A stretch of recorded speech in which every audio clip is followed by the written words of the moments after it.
வணக்கம், welcome to Raji Mahesh kitchen. இன்றைக்கி நம்ம பார்க்க போகிறது கத்திரிக்காய் மொச்சை மசாலா குழம்புன்னு சொல்லலாம், காரக்குழம்புன்னு சொல்லலாம். நீங்கள் இதுக்கு தேவையான பொருட்கள் நான் ஆல்ரெடி எடுத்து வச்சுருக்கேன். அதுக்கப்புறம் இது வரைக்கும் எங்கள் சேனலை சப்ஸ்கிரைப் பண்ணாதவங்க ப்ளீஸ் சப்ஸ்கிரைப் பண்ணுங்கள். உங்களுக்கு மொத்த வீடியோவும் முழுசாக பார்த்துட்டு வீடியோ பிடிச்சிருந்ததுன்னா மறக்காமல் லைக் பட்டனை ப்ரெஸ் பண்ணுங்கள். இப்போ நம்ம இதை எப்படி செய்யலான்னு பார்க்கலாம். அதுக்கு முன்னாடி நான் ஒரு சின்ன குயிக்காக என்னென்ன வேணும்னு சொல்லிடுறேன். வெங்காயம், தக்காளி, இஞ்சி, பூண்டு, புளி, ஊற வச்சு வேக வச்ச மொச்சை. நான் 8 hours ஊற வச்சு ஒரு ஃபுல்லில் வச்சு ஒரு 3 விசில் வேக வச்சு எடுத்துருக்கிறேன். மிளகாத்தூள், மஞ்சள் தூள், பெருங்காயம், தாளிக்கிறதுக்கு தேவையான பொருட்கள், அதுக்கப்புறம் சோம்பு பொடி எடுத்து வச்சுருக்கேன். ஸோ இது உங்களுக்கு தேங்காய் பால் ஆப்ஷனல். பச்சை மிளகா அதெல்லாம் நான் இப்போது எண்டில் போடும்பொழுது உங்களுக்கு போட்டுக்கிட்டே சொல்கிறேன் வேறு என்னென்ன போடுறேன்றது. வாங்க வீடியோக்குள்ளே போகலாம். இப்போ கடாய் வச்சு தேவையான எண்ணெய் விட்டுருக்கேன். நீங்கள் எண்ணெய் நல்லெண்ணெய் யூஸ் பண்ணிக்கோங்க. நல்லெண்ணெய் இல்லைனாலும் பிரச்சனை இல்லை, எந்த எண்ணெய் வேணாலும் யூஸ் பண்ணலாம். இப்போ தாளிச்சிடலாம். கடுகு, உளுந்து, ஜீரகம் போட்டுக்கிறேன். அதுக்கப்புறம் இந்த அளவுக்கு வெந்தயமும் போட்டுக்கோங்க, கருகிடக்கூடாது. வெங்காயம் போட்டுக்கிறேன். இந்த வெங்காயம் வதங்கி வரட்டும், நம்ம பார்க்கலாம். கொஞ்சமாக மஞ்சள் பொடி போட்டுக்கிறேன். இப்போ நான் சோம்பு பொடி இதில் சேர்த்துக்கிறேன். போட்டுட்டு ரொம்ப வதக்க தேவையில்லை. இஞ்சி பூண்டு போட்டுருங்க. இஞ்சி பூண்டு வதங்கட்டும், வதங்கி வரட்டும், பார்க்கலாம். இப்போ நான் இதில் தக்காளி போட்டுட்டேன். நம்ம தக்காளி போட்டு வதங்கி வந்த பிறகு பார்க்கலாம். இப்போ பாருங்கள், தக்காளி நல்லா வதங்கிடுச்சு. அதே மாதிரி சில தக்காளி ரொம்ப ஹார்டாக இருக்கும். நீங்கள் இது மாதிரி கரண்டியில் தட்டி விட்டு வதக்கி எடுத்துருங்க. தக்காளி நல்லா வதங்கி வரணும். நான் இப்போ கத்திரிக்காய் போட்டு வதக்கிடுறேன்.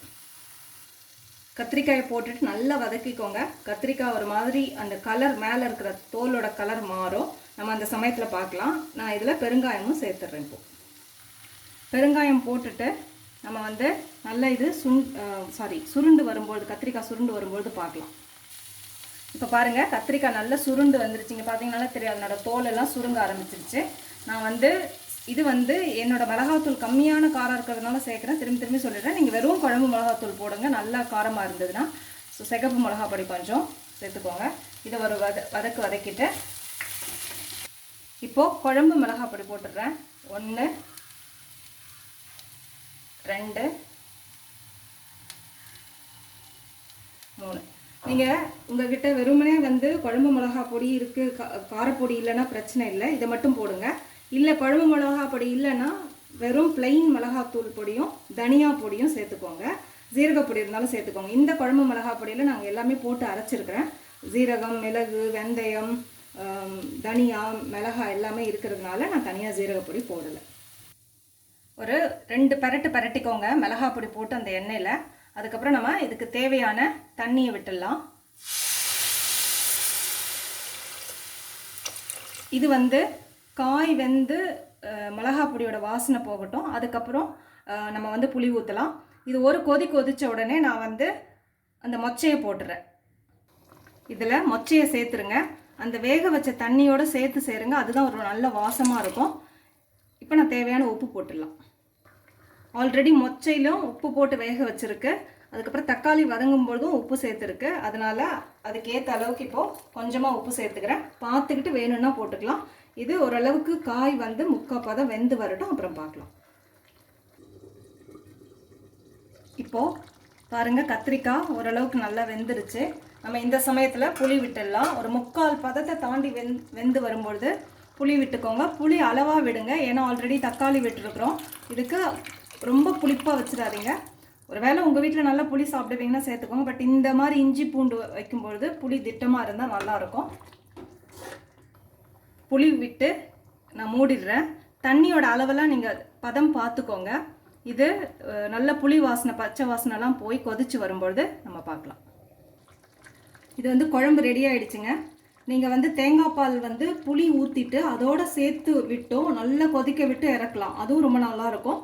அது நீங்கள் நைட்டு இட்லி, தோசைக்கு ஏதாவது ஸ்டோர் பண்ணி வச்சுக்கணும் அப்படின்னா புளியோடு சேர்த்து தேங்காய் பால் விட்டுக்கோங்க. இல்லைன்னா நம்ம எப்போவுமே எண்டில் ஊற்றிட்டு கொதி வராமல் அது நுரைச்சி, அதாவது ஒரு 2 பபிள் விடும்போது ஆஃப் பண்ணுறது ஒரு மாடல். இப்போ நான் கொத்தமல்லி, கருவேப்பிலையெல்லாம் சேர்த்துட்றேன் இதில். அப்புறம் இன்னொரு விஷயம் என்னென்னா, நீங்கள் வந்து தேங்காய் பால் விடாமலே ரொம்ப சூப்பராக இருக்கும். அதனால் தேங்காய் பால் வந்து கண்டிப்பாக ஆப்ஷனலுங்க. நான் தேங்காய் பால் இன்றைக்கி நான் செய்கிறதுல வீட்டுக்கு தேங்காய் பால் சேர்த்துக்கிறேங்க.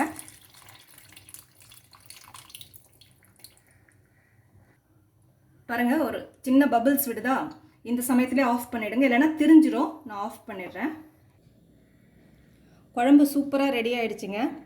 நீங்கள் வந்து சாப்பிட்டு பார்த்துட்டு எனக்கு கண்டிப்பாக கமெண்ட்ஸ் போடுங்க. ரொம்ப நல்லாயிருக்கும், செஞ்சு பாருங்கள். நான் சொன்ன மாதிரி பண்ணி பாருங்கள், ரொம்ப சூப்பராக வரும். புளிப்பு காரம் எல்லாமே. இதுக்கு வந்து புளிப்பு மட்டும் கொஞ்சம் நார்மல் கத்திரிக்காய் புளிக்குழம்புக்கு போடுறத விட கொஞ்சம் குறைச்சிக்கணும். தக்காளி கொஞ்சம் சேர்த்துக்கோங்க. ரொம்ப சூப்பராக இருக்கும். Thank you so much.